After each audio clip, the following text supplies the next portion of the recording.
In a dark basement in Brooklyn, an 11-year-old boy threw punches at the air, mimicking the boxers he idolized. No ring, no referee, just an empty room filled with the echoes of his jabs. Sweat trickled down his forehead, merging with the tears he fought back. You see, this wasn't just a pastime.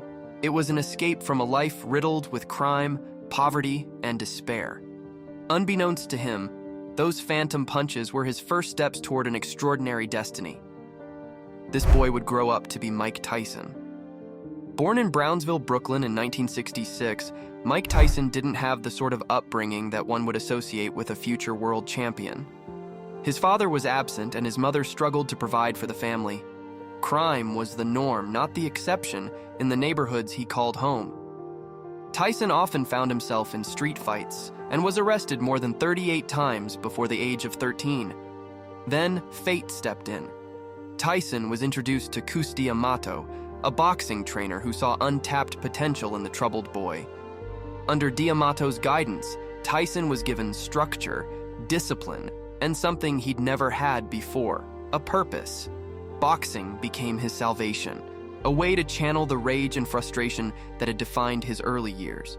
D'Amato not only trained him in the art of boxing, but also educated him, providing life lessons that would shape Tyson into the man he would become. At the age of 20, Tyson became the youngest heavyweight champion in history, defeating Trevor Berbick in just 2 rounds. For a man who had climbed from the depths of despair to the pinnacle of his sport, one would think that this was the moment when all struggles would end. However, life had other plans. The 1990s were a tumultuous period for Tyson.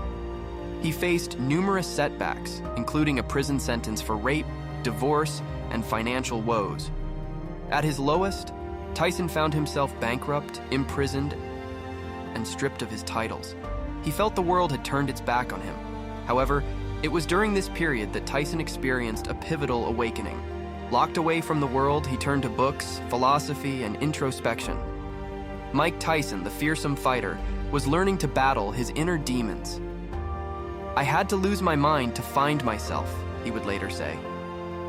Upon his release, Tyson fought his way back into boxing, not to reclaim his previous glory, but as a changed man. His relationship with the sport was now rooted not in anger or desperation, but in love and a profound understanding of his own vulnerabilities. He retired in 2005, not as a broken man, but as someone who had faced unimaginable highs and devastating lows, only to emerge stronger.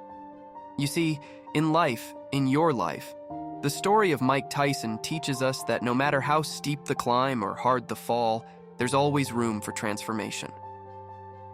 Tyson was not defined by his circumstances, but by his choices and his will to change. He rose from the gutters of Brownsville to touch the sky, only to plummet back to earth. Yet each time he fell, he rose again, a little wiser and a little stronger. Don't let your past define your future. Make a conscious decision to rise above your hardships, just as Tyson did. Your circumstances are simply a starting point, not a life sentence.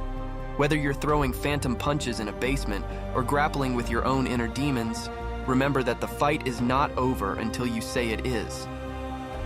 Thanks for watching and stay inspired.